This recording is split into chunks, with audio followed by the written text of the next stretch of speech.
آزاد حکومت کی ہدایت پر حکومت پاکستان نے کشمیریوں کو صاف پانی مہیا کرنے کے لیے آزاد کشمیر میں لوکل گورنمنٹ کی تجاویز پر 2012 میں 19 فلٹریشن پلانٹ آزاد کشمیر کے مختلف اضلاع میں لگائے۔ یہ پلانٹ بلیو سکائی کارپوریشن نے لگانے کے بعد محکمہ لوکل گورنمنٹ کے سپرد کر دیے، جس میں 3 پلانٹ ضلع بمبر میں بھی لگائے گئے، جس میں 1 پلانٹ سمانی چوک بمبر میں لگایا گیا۔ بدقسمتی کے ساتھ کوئی محکمہ اس پلانٹ کی ذمہ داری قبول کرنے کو تیار نہیں۔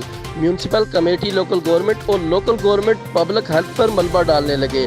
شہری گندا پانی پینے سے ہیپاٹائٹس اور یرکان جیسی موذی بیماریوں میں مبتلا ہونے لگے۔ محکمہ لوکل گورنمنٹ اور میونسپل کمیٹی نے اپنی زیر نگرانی تو لکھوا دیا، مگر اس پلانٹ کی مینٹیننس اور صفائی ستھرائی کی ذمہ داری قبول کرنے کے بجائے ملبہ ایک دوسرے پر ڈالنے لگے۔ ایڈمنسٹریٹر میونسپل کمیٹی کا کہنا ہے جناب نے جڑا سوال کیتا فلٹر پلان کے بارے چ یہ جڑا میرپور سمانی چوک میں جڑا پلان لگیا ہے یہ ہے لوکل گورنمنٹ کے متعلقہ جی اے ڈی صاحب نگرانی کرتے اس فلٹر شلٹر اور جتنی بھی مینٹیننس وہ کرتے۔ اس کے بعد دوسرا فلٹر اچھا جی، یہ جو فلٹریشن پلانٹ جس کی آپ بات کر رہے ہیں سمانی چوک میں لگا ہوا ہے، اس میں ہماری ذمہ داری صرف اتنی ہے جی کہ ہم اس میں پانی سپلائی کرتے ہیں، باقی نہ اس کی کوئی مینٹیننس ہمارے ذمہ ہے، نہ یہ ہمارے زیر انتظام ہے۔ اور محکمہ پبلک ہیلتھ آزاد کشمیر میں کسی جگہ بھی ایسے فلٹریشن پلانٹ کو نہ تو رن کر رہا ہے، صرف اتنی ذمہ داری ہے کہ وہاں ہم پانی سپلائی کر رہے ہیں۔ پورا پلانٹ جس کے بارے میں آپ پوچھ رہے ہیں نا، یہ تحصیل بمبر واٹر سپلائی اسکیم کے نام سے 2012 میں اس کو اسکائی بلو نے کمپلیٹ کیا تھا۔ اس کے بعد باضابطہ طور پر، کیونکہ یہ معاہدہ تو پہلے لوکل گورنمنٹ کے تھرو ہوا تھا، لیکن اس کو باقاعدہ طور پر 2012 میں ہی ہمارے اسسٹنٹ ڈائریکٹر راجہ اسلم صاحب نے بلدیہ مکتوب اس کو پبلک ہیلتھ کے حوالے کر دیا تھا، اور اس کی مینٹیننس مرمتی اس کا سارا اس کا لوکل گورنمنٹ سے کوئی اس کا تعلق نہیں رہا تھا۔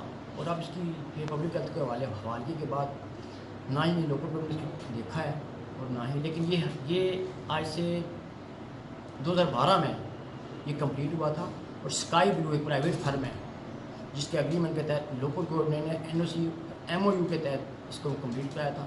اس کے بعد باقاعدہ ڈپٹی کمشنر صاحب کے تھرو اس کو باوساطت AD صاحب اس کو پبلک ہیلتھ کے حوالے۔ اس کی تمام تر ذمہ داری لوکل گورنمنٹ کے ذمہ ہے۔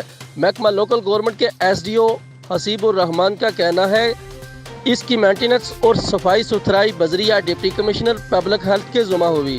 ایکسین پبلک ہیلتھ سردار اورنگزیب خان کا کہنا ہے کہ ہماری ذمہ داری صرف پلانٹ تک پانی سپلائی کرنا ہے۔ گزشتہ دن پلانٹ کے حوالے سے روزنامہ کشمیر ایکسپریس پر لگنے والی خبر کا سینئر وزیر حکومت نے نوٹس تو لیا، مگر وہ نوٹس لینے تک محدود رہا۔ شہریوں کو صاف پانی پلانے کے لیے عملی اقدامات نہ کیے گئے۔ شہریوں نے وزیر اعظم، سینئر وزیر حکومت اور چیف سیکرٹری سے نوٹس لینے کا مطالبہ کرتے ہوئے کہا کہ ذاتی دلچسپی سے نوٹس لے کر کشمیریوں کو صاف پانی مہیا کرنے کے لیے عملی اقدامات کریں تاکہ بمبر کے باسی بھی صاف پانی پی سکیں۔ ساتھی رپورٹر عمران خالد کے ساتھ سعد چودھری، KE نیوز، بمبر، آزاد کشمیر۔